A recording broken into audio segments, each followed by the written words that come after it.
Ketika Abu Dzar ketinggalan, ya Rasul, Abu Dzar ketinggalan gitu. Rasul menjawab, Abu Dzar akan datang menyusul sendirian. Dia masuk Islam sendirian, datang perang menyusul sendirian, nanti mati sendirian dan dibangkitkan sendirian. Itu para sahabat mendengarkan. Dan nanti ketika dia meninggal dunia, akan ada rombongan sahabat dari Kufah yang akan mengurus jenazahnya. Kalau di zaman sahabat, satu-satunya orang yang mendatangi gubernur-gubernur, mendatangi menteri-menteri, mendatangi khalifah langsung untuk mendakwahinya, mengingatkan dia pada tanggung jawab dia, itu adalah Abu Dzar.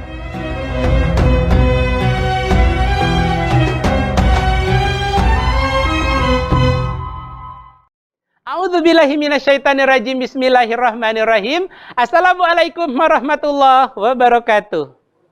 Innal hamdalillah nahmaduhu wa nasta'inuhu wa nastaghfiruh wa na'udzubillahi min syururi anfusina wa min sayyiati a'malina may yahdihillahu fala mudhillalah wa may yudlil fala hadiyalah. Asyhadu an la ilaha illallah wa asyhadu anna Muhammadar Rasulullah. Allahumma shalli wa sallim ala sayyidina Muhammad wa ala ali Muhammad. Raditu billahi rabba wa bil islami dina wa bi Muhammadin nabiyya wa rasula. Rabbi zidni ilma warzuqni fahma, amin.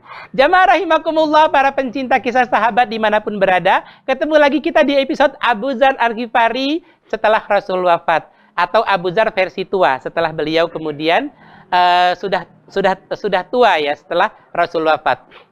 Jamaah rahimakumullah, Abu Dzar itu mengikuti perang terakhir bersama Rasul itu ketika perang Tabuk. Perang Tabuk itu perang yang di musim panas waktu itu. Perang musim panas, kemudian perbekalan masih sedikit, pasukan sudah berangkat. Perang Tabuk itu perang melawan Romawi. Saat itu kaum muslim jumlahnya sudah 30.000. Abu Dzar Al-Ghifari kemudian berangkat dengan keledainya. Jadi perbekalan perang, kemudian itu dia persenjataan, kemudian perbekalan makanan minuman itu diletakkan di atas punggungnya keledai. Awalnya keledai ditunggangi, tapi perjalanan melalui padang pasir yang jauh dari Madinah ke Tabuk itu jauhnya kayak dari Jogja ke Jakarta, ke Jogja lagi, ke Jakarta lagi. Nah, sejauh itu. Medannya padang pasir. Akhirnya keledainya ini nggak kuat. Abu Dzar kemudian turun, dituntun. Dituntun pun keledainya nggak kuat.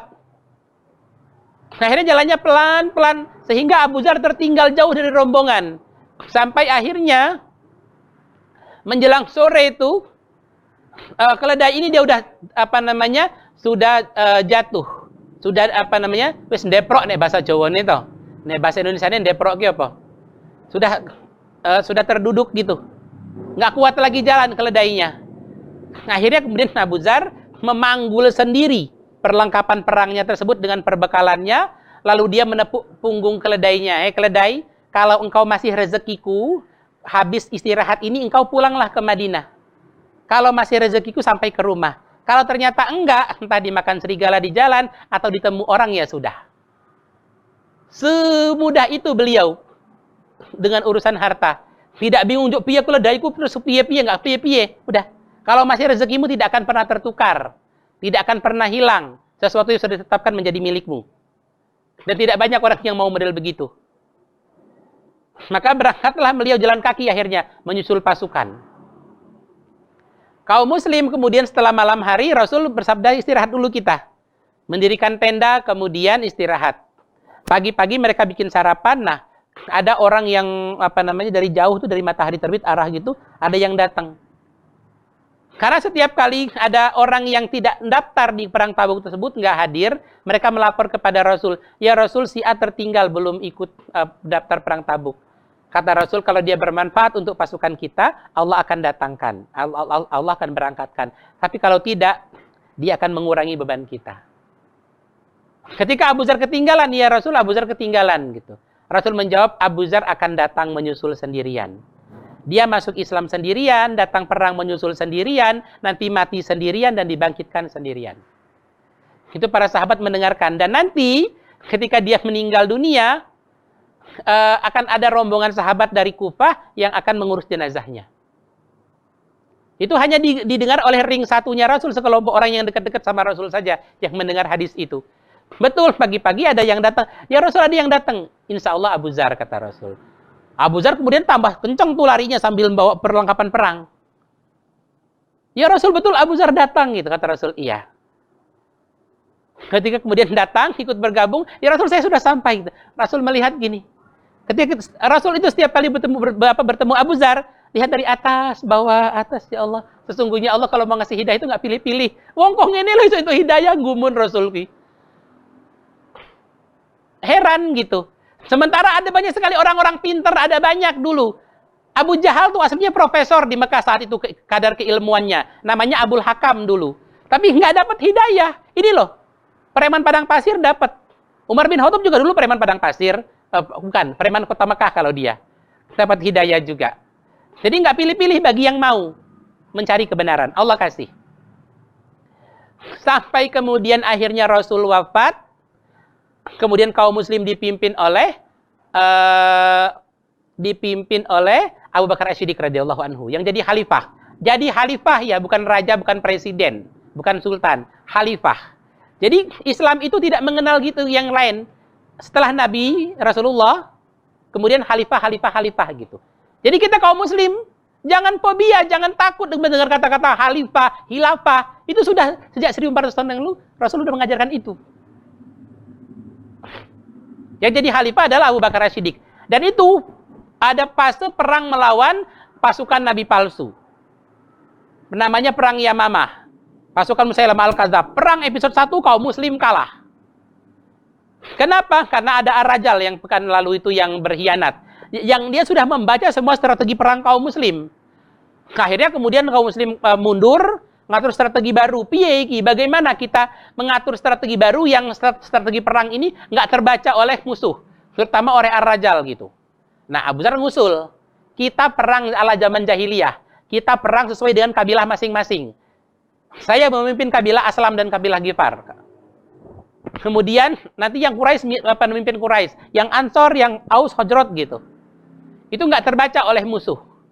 Nah, saat itulah kemudian Abu Dzar memimpin pasukannya, maju kita, jangan takut. Dulu kita berperang untuk mendapatkan makanan, sekarang kita berperang untuk mendapatkan surga. Masa iya dulu ngerampok aja berani kita, sekarang kita merampok surga nggak berani gitu. Hidup mulia atau mati syahid. Jangan sampai nanti dari kabilah Ghifar malah menjadi penyebab kekalahan, malah mundur gitu. Dan alhamdulillah di perang episode 2 ini kaum muslim menang. Sampai kemudian Khalifah Abu Bakar meninggal dunia, diganti oleh Khalifah Umar bin Khattab. Nah, di zaman Khalifah Umar bin Khattab, ini Abu Dzar agak ringan hidupnya dia. Karena orang-orang yang dia nggak merasa miskin ya, dia hidupnya berkecukupan, dia makan terus kok tiap hari. Punya pakaian, punya makanan, punya tempat tinggal, tapi menurut orang-orang dia miskin. Sehingga layak dapat santunan gitu. Dan orang-orang seperti Abu Dzar ini sangat diperhatikan oleh pemimpin, oleh para pemimpin, oleh Khalifah Umar terutama saat itu. Dan ketika ada panggilan jihad, Abu Dzar itu daftar, ya namanya juga Abu Dzar. Dari alif tuh hurufnya dia. Daftar perang tuh dia awal-awal tuh. Abu Dzar Al-Ghifari, dia pengen banget mati syahid, mati di medan perang.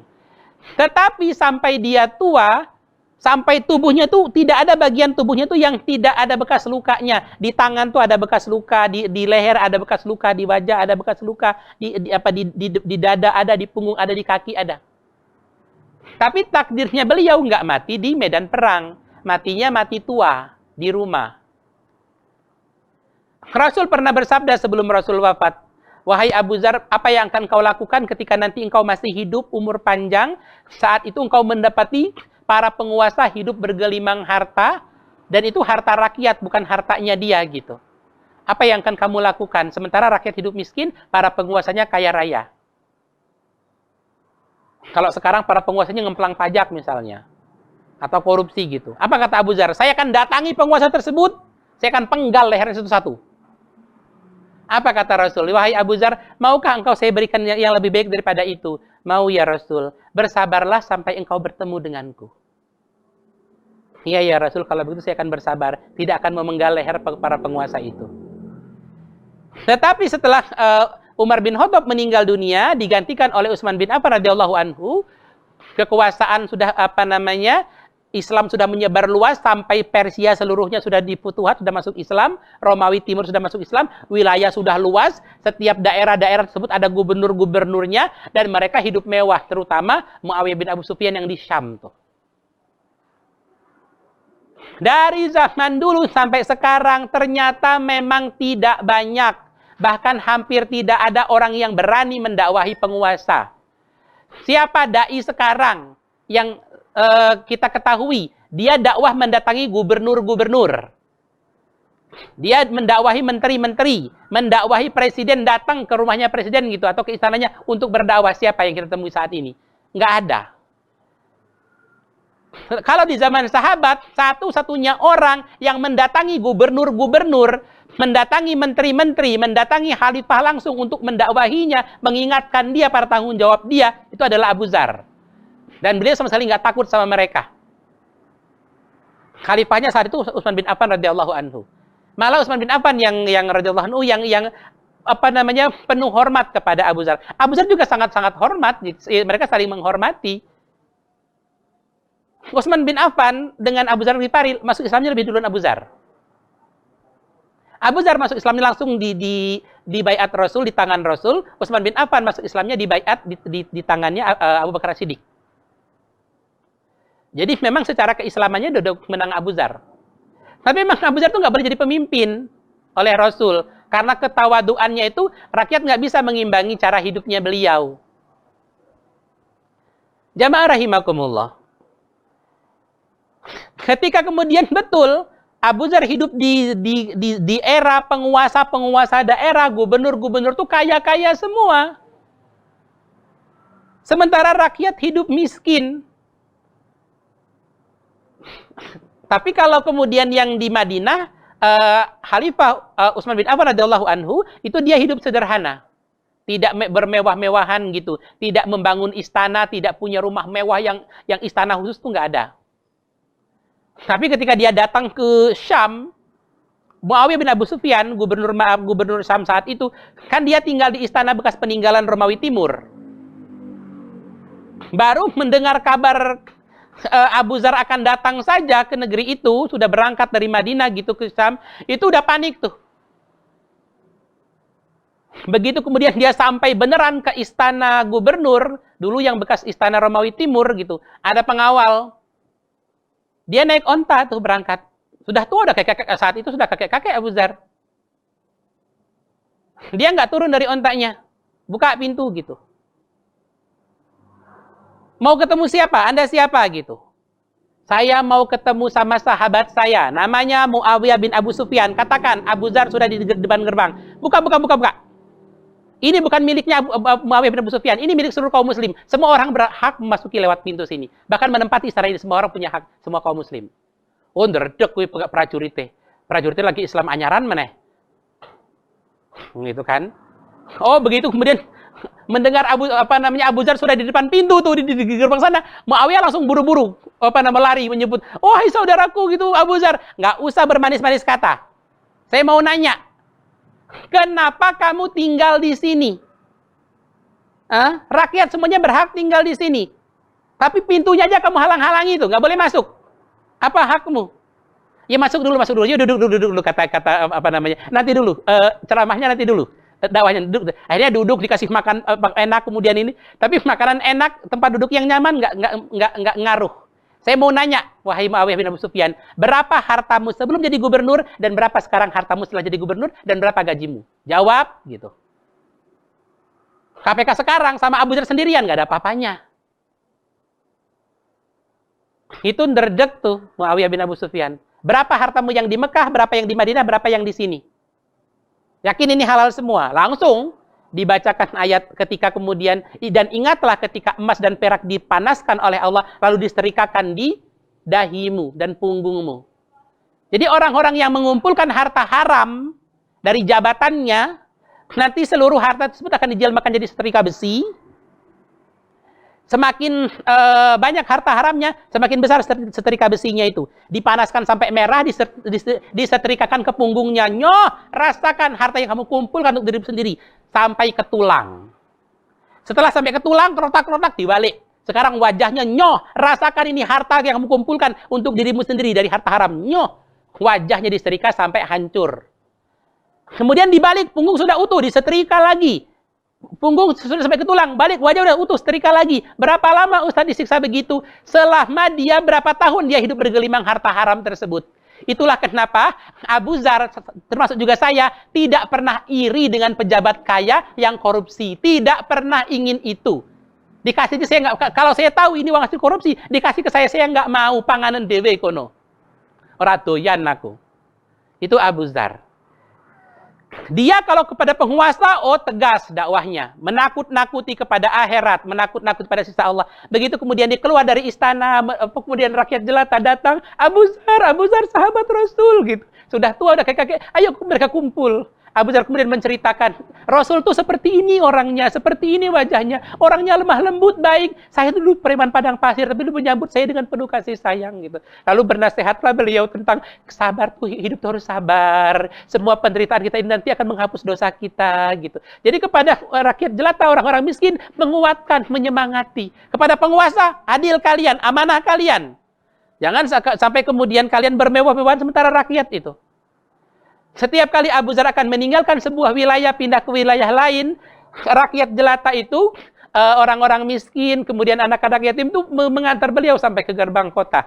Seperti anak-anak ayam yang kehilangan induknya. Kemudian wilayah atau daerah yang akan didatangi, udah mulai panik, Abu Dzar datang gitu. Para penguasanya kalau dia nggak jujur udah bingung. Sementara rakyat seneng, Abu Dzar akan datang ke wilayah kita, ke daerah kita gitu. Datang ke Kufa, datang ke Syam, datang ke Irak, datang ke Bahrain, datang ke Madain Soleh, datang ke Yaman, datang ke Damaskus.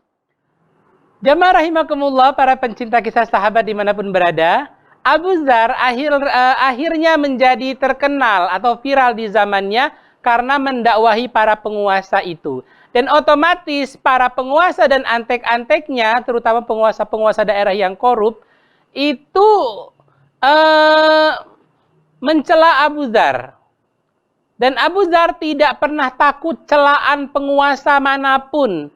Tidak pernah takut dengan gubernur manapun, menteri manapun. Bahkan dengan khalifah saja beliau nggak takut.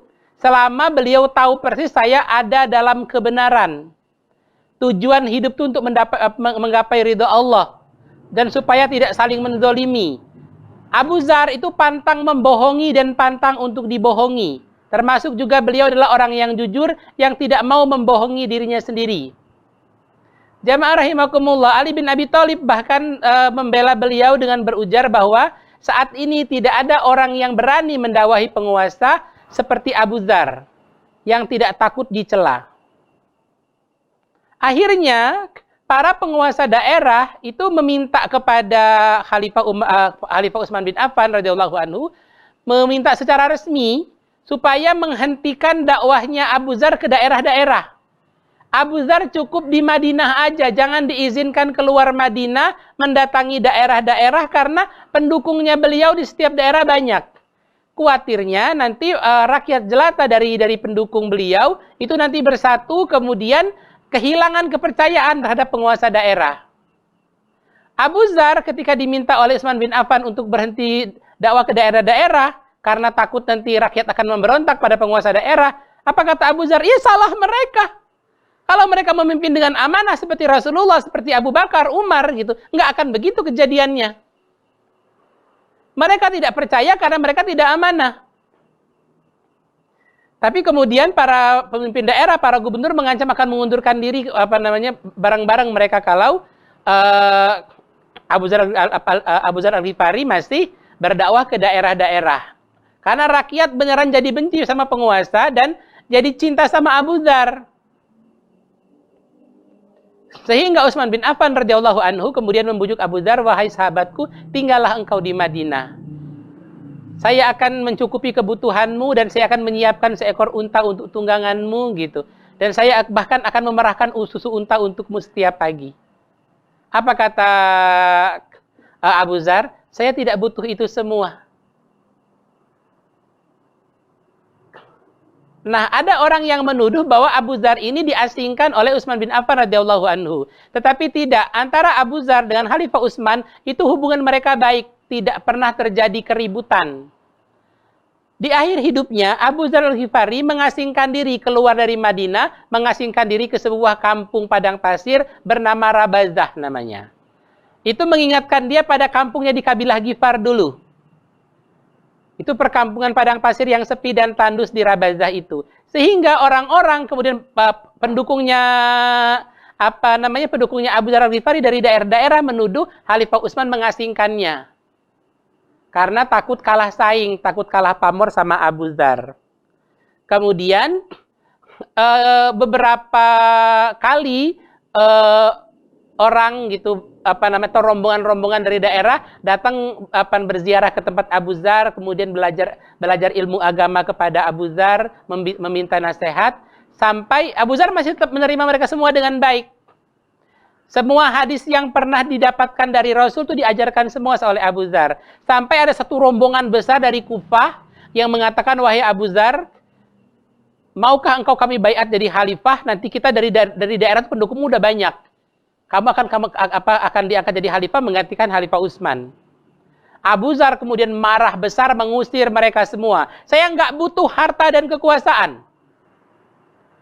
Apa kalian pikir saya akan tertarik jadi khalifah dengan mengkhianati kekhalifahan Utsman bin Affan?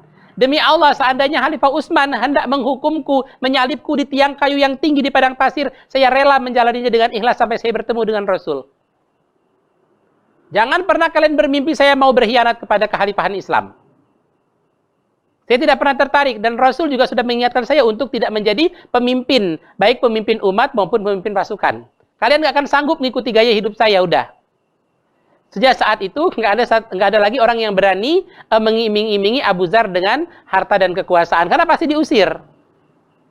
Sampai akhirnya kemudian beliau meninggal dunia, menua lalu meninggal dunia. Nah, sebelum meninggal dunia, ketika sakitnya sudah parah, beliau berpesan kepada istrinya, kemudian sama anaknya yang bungsu. Kalau anaknya yang sebelumnya sudah pada nikah, sudah pada punya rumah masing-masing. Anaknya yang paling kecil sama istrinya kemudian diberitahu, nanti kalau saya meninggal dunia, bawa jenazah saya ke depan rumah. Di halaman padang pasir depan dekat jalan raya situ. Udah tutupin kain kafan aja, tungguin situ. Karena Rasul bersabda, nanti saya akan meninggal dunia dan akan ditemui oleh rombongan sahabat dari Kufah. Ketika beliau akhirnya meninggal dunia, ya sudah. Belum dimandikan, belum dikafani, belum diapa-apakan, dibawa jenazah tersebut oleh istri dan anaknya dibawa ke depan rumah gitu. Kemudian kayak meja pendek gitu. Kemudian dibaringkan di situ, ditutupi dengan kain kafan, ditungguin oleh mereka. Sore hari baru ada rombongan sahabat dari Kufah dipimpin oleh Abdullah bin Mas'ud radhiyallahu anhu. Abdullah bin Mas'ud kemudian bertanya, ibu ini siapa gitu? Ini suami saya. Kenapa di sini gitu? Dia sakit lalu meninggal dunia dan belum dimakamkan. Kenapa nggak segera dimakamkan? Karena dia berpesan nanti akan ada rombongan sahabat dari Kufah yang akan mengurus jenazahnya. Abdullah bin Mas'ud radhiyallahu anhu kemudian segera melihat, turun dan membuka penutup wajahnya, langsung menangis, innalillahi wa inna ilaihi raji'un. Ini sahabat Rasul, ini Abu Dzar al-Ghifari, dan langsung ingat kejadian perang Tabuk dulu. Berpuluh tahun yang lalu ketika Rasul bersabda, Abu Dzar al-Ghifari itu dia masuk Islam sendirian, menyusul perang sendirian, wafat sendirian, nanti dibangkitkan sendirian, dan nanti jenazahnya akan ditemukan oleh sahabat yang dari Kufah. Sehingga yang memandikan, mengkafani, menyolatkan, dan menguburkan Abu Dzar al-Ghifari di Rabazah itu adalah Abdullah bin Mas'ud radhiyallahu anhu dan para sahabat yang bersamaan dengan mereka dari Kufah. Demikian kisah Abu Dzar al-Ghifari, mudah-mudahan sedikit ini bermanfaat. Kurang lebihnya mohon maaf. Alhamdulillah bersama-sama. Alhamdulillahirabbil alamin. Sempurnakan dengan doa kafaratul majlis. Subhanakallahumma wa bihamdika asyhadu an la ilaha illa anta astaghfiruka wa atubu ilaik. Wassalamualaikum warahmatullahi wabarakatuh.